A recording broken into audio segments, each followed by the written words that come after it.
Olá, meus irmãos, a paz do Senhor Jesus. Estamos aqui para a nossa leitura diária da Bíblia e hoje nós estaremos iniciando as leituras no Evangelho segundo escreveu Marcos. Tá? Então hoje nós vamos ler os 3 primeiros capítulos do Evangelho segundo Marcos. Bem, vamos lá então? Capítulo 1. Lembrando sempre que a versão que usamos é Almeida Revista e Atualizada. Princípio do Evangelho de Jesus Cristo, Filho de Deus. Conforme está escrito na profecia de Isaías, eis que envio diante da tua face o meu mensageiro, o qual preparará o teu caminho. Vós que clama no deserto, preparai o caminho do Senhor, endireitai as suas veredas. Apareceu João Batista no deserto, pregando o batismo de arrependimento para a remissão dos pecados. Saíam a ter com ele toda a província da Judéia e todos os habitantes de Jerusalém, e confessando seus pecados eram batizados por ele no rio Jordão. As vestes de João eram feitas de pelos de camelo, e ele trazia um cinto de couro e se alimentava de gafanhoto e mel silvestre. E pregava dizendo: após mim vem aquele que é mais poderoso do que eu, do qual não sou digno de, curvando-me, desatar as correias das sandálias. Eu vos tenho batizado com água, ele porém vos batizará com o Espírito Santo. Naqueles dias veio Jesus de Nazaré, da Galileia, e por João foi batizado no Jordão. Logo ao sair da água, viu os céus rasgarem-se e o Espírito Santo descendo como a pomba sobre ele. Então foi ouvida a voz dos céus: Tu és meu filho amado, em ti me comprazo. Logo o Espírito o impeliu para o deserto, onde permaneceu 40 dias, sendo tentado por Satanás, e estava com as feras, mas os anjos o serviam. Depois de João ter sido preso, foi Jesus para a Galileia pregando o Evangelho de Deus e dizendo: o tempo está cumprido, o reino de Deus está próximo, arrependei-vos e crede no Evangelho. Caminhando junto ao mar da Galileia, viu os irmãos Simão e André que lançavam a rede no mar, porque eram pescadores, e disse-lhes: vinde após mim, e eu vos farei pescadores de homens. Então eles deixaram imediatamente as redes e o seguiram. Pouco mais adiante, viu Tiago, filho de Zebedeu, e João, seu irmão, que estavam no barco consertando as redes. Logo os chamou, e deixando eles no barco, seu pai Zebedeu com os empregados seguiram após Jesus. Depois entraram em Cafarnaum, e logo no sábado foi ele ensinar na sinagoga. Maravilhavam-se da sua doutrina, porque ele ensinava como quem tem autoridade, e não como os escribas. Não tardou que aparecesse da sinagoga um homem possesso de espírito imundo, o qual bradou: que temos nós contigo, Jesus Nazareno? Vieste para perder-nos? Bem sei que és o Santo de Deus. Mas Jesus o respondeu dizendo: cala-te e sai desse homem. Então o espírito imundo, agitando violentamente e bradando em alta voz, saiu dele. Todos se admiraram ao ponto de perguntarem entre si: que vem a ser isto? Uma nova doutrina? Com autoridade ele ordena os espíritos imundos, eles obedecem. Então correu célere a fama de Jesus em todas as direções, por todas as circunvizinhanças da Galileia. E saindo eles da sinagoga, foram com Tiago e João diretamente para a casa de Simão e André. A sogra de Simão achava-se acamada com febre, e logo lhe falaram a respeito dela. Então, aproximando-se, tomou-a pela mão, e a febre a deixou, e passando ela a servi-los.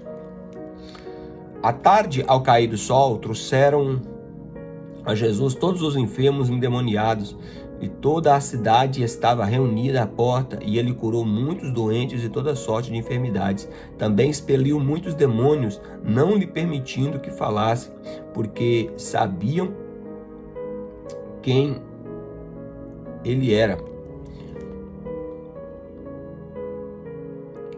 Tendo-se levantado à alta madrugada, saiu e foi para um lugar deserto e ali orava. Procuravam-no diligentemente Simão e os que com ele estavam. Tendo-se encontrado, disseram: todos te buscam.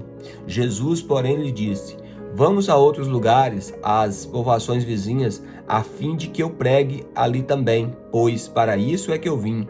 Então foi por toda a Galileia, pregando nas sinagogas deles, expelindo os demônios.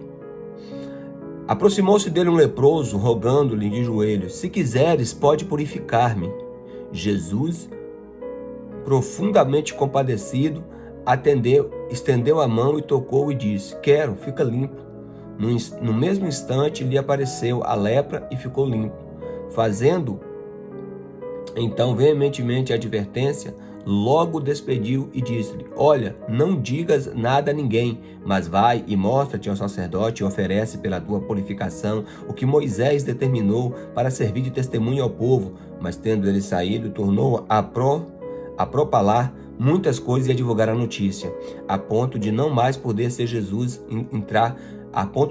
não poder mais entrar publicamente em qualquer cidade, mas permanecia fora, em lugares ermos, e toda a parte vinham ter com ele. Agora o capítulo de número 2. Dias depois, entrou Jesus de novo em Cafarnaum, e logo ocorreu que ele estava em casa. Muitos afluíram para ali, tantos que nem mesmo junto à porta se achava lugar, e anunciava-lhes a palavra. Alguns foram ter com ele, conduzindo um paralítico levado por 4 homens, e não podendo aproximar-se dele, por causa da multidão, descobriram-no eirado ao ponto correspondente que ele estava. Fazendo uma abertura, baixaram o leito que jazia o doente. Vendo-lhes a fé, Jesus disse ao paralítico: filho, os teus pecados estão perdoados. Mas alguns dos escribas que estavam assentados ali arrazoavam em seu coração: por que falas deste modo? Isto é blasfêmia. Quem pode perdoar pecados senão um, que é Deus? E Jesus, percebendo logo em seu espírito que assim eles arrazoavam, disse-lhes: por que arrazoais essas coisas em vosso coração? Qual é mais fácil? Dizer ao paralítico: estão perdoados os seus pecados, ou dizer: levanta-te, toma o teu leito e anda? Ora, para que saibas que o Filho do Homem tem poder sobre a terra para perdoar pecados, disse ao paralítico: eu te mando, levanta-te, toma o teu leito e vai para a tua casa. Então ele se levantou e no mesmo instante, tomando o leito, retirou-se à vista de todos, ao ponto de se admirarem todos e darem glória a Deus, dizendo: jamais vimos coisa assim. De novo saiu Jesus para junto do mar, e toda a multidão vinha ao seu encontro, e ele os ensinava. Quando ia passando, viu a Levi, filho de Alfeu, sentado na coletoria, e disse: segue-me. E ele levantou e o seguiu. Achando-se Jesus à mesa na casa de Levi, que é o mesmo Mateus, estavam juntamente com ele os seus discípulos, juntos com publicanos e pecadores, porque estes eram em grande número e também o seguiram. Os escribas dos fariseus, vendo-o comer com companhia dos pecadores e publicanos, perguntavam aos discípulos dele: por que come e bebe com os publicanos e pecadores? Tendo Jesus ouvido isto, respondeu-lhes: os sãos não precisam de médico, e sim os doentes. Não vim chamar justos, e sim pecadores. Ora, os discípulos de João e os fariseus estavam jejuando, e vieram alguns e lhe perguntaram: por que motivo jejuam os discípulos de João e os dos fariseus, mas os teus discípulos não jejuam? Respondeu-lhes Jesus: podem porventura jejuar os convidados para o casamento enquanto o noivo está com eles? Durante o tempo em que estiver presente o noivo, não podem jejuar. Dias virão, contudo, em que lhes será tirado o noivo, e nesse tempo jejuarão. Ninguém costura remendo de pano novo em veste velha, porque o remendo novo tira a parte da veste velha e fica maior a rotura. Ninguém põe vinho novo em outros velhos, do contrário, o vinho se romperá os odres, e tanto se perde o vinho como os odres. Põe-se vinho novo em odres novos. Ora, aconteceu atravessar Jesus em dia de sábado as searas, e os discípulos, ao passarem, colhiam espigas. Advertiram-no os fariseus: vê por que fazem o que não é lícito nos sábados? Mas ele lhes respondeu: nunca lestes o que Davi, quando se viu em necessidade e teve fome, ele e seus companheiros, como entrou na casa de Deus no tempo do sacerdote Abiatar e comeu os pães da proposição, os quais não é lícito comer, senão aos sacerdotes, e deu também aos que com ele estavam? E acrescentou: o sábado foi estabelecido por causa do homem, e não o homem por causa do sábado, de sorte que o Filho do Homem é Senhor também do sábado. Agora o capítulo de número 3, meus amados irmãos. De novo, entrou Jesus na sinagoga, e estava ali um homem que tinha ressequida uma das mãos, e estavam observando a Jesus para ver se o curaria no dia de sábado, a fim de o acusarem. E disse Jesus ao homem da mão ressequida: vem para o meio. Então lhe perguntou: é lícito nos sábados fazer o bem ou mal, salvar a vida ou tirá-la? Mas eles ficaram em silêncio, e olhando ao redor, indignado e condoído com a dureza do seu coração, disse ao homem: estende a mão.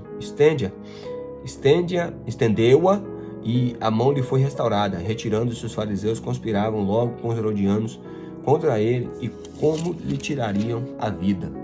Meu Deus. Retirou-se Jesus com seus discípulos para os lados do mar.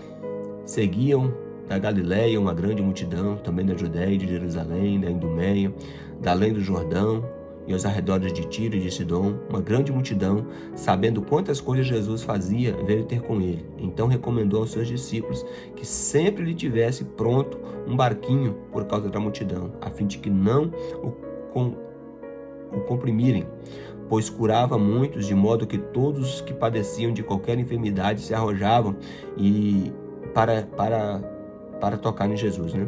Também os espíritos imundos, quando o viram, prostravam-se diante dele e exclamavam: tu és o Filho de Deus. Mas Jesus lhes advertia severamente que não expusessem a publicidade. Depois subiu ao monte e chamou com ele mesmo os que quis, e vieram junto a ele. Então designou 12 para estarem com ele, para os enviar a pregar, a exercer autoridade e a expelir demônios. Eis que os 12 que designou são Simão, a quem acrescentou o nome de Pedro, e Tiago, filho de Zebedeu, e João, seu irmão, os quais deu o nome de Boanerges, que quer dizer filhos do trovão, e André, Filipe, Bartolomeu, Mateus, Tomé, Tiago, filho de Alfeu, Tadeu, Simão, o Zelote, e Judas o Iscariote, que foi quem o traiu. Então ele foi para casa. Não obstante, a multidão afluiu de novo, de modo que não podiam comer. E quando os parentes de Jesus ouviram isto, saíram para o prender, porque diziam: ele está fora de si. Os escribas que haviam descido de Jerusalém diziam: ele está possesso de Belzebu, e é pelo maioral dos demônios que expele demônios. Então, convocando Jesus, lhes disse, por meio de parábolas: como pode Satanás expelir Satanás? Se um reino estiver dividido contra si mesmo, tal reino não pode subsistir. Se uma casa estiver dividida contra si mesma, tal casa não poderá subsistir. Se, pois, Satanás se levantou contra si mesmo e está dividido, não pode subsistir, mas perece. Ninguém pode entrar na casa do valente para roubar-lhes os bens, sem primeiro amarrá-lo, e só então lhe saqueará a casa. Em verdade vos digo que tudo lhe será perdoado aos filhos dos homens, os pecados e as blasfêmias que proferirem. Porém, aquele que blasfemar contra o Espírito Santo não tem perdão para sempre, visto que é réu do pecado eterno. E isto porque diziam: está possesso de um espírito imundo.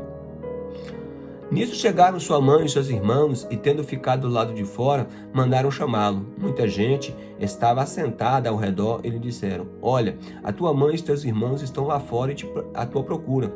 Então lhes respondeu, dizendo: quem é minha mãe e os meus irmãos?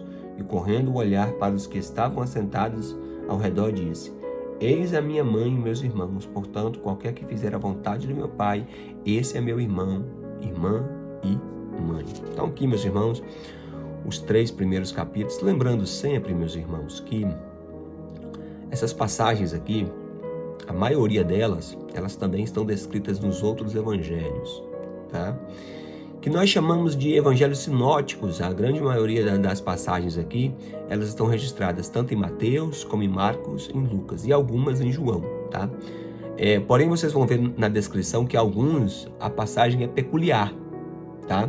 Quando não tem referência paralela com outro evangelho, seja com Marcos, seja com Mateus, ou com Lucas, ou com João, é porque aquela passagem é peculiar de Marcos. Então os irmãos observam, e se puder, irmãos, leia os textos em mais de um evangelho para uma maior compreensão. Amém? Obrigado por assistir mais esse vídeo. Deixa aí o seu joinha para que o YouTube considere o conteúdo como relevante. Se inscreva no canal se porventura você ainda não é inscrito. Compartilhe esse vídeo com os seus amigos, com os seus colegas, com os seus contatos, para que mais pessoas ouçam a palavra de Deus. E claro, em primeiro lugar, leiam a palavra de Deus.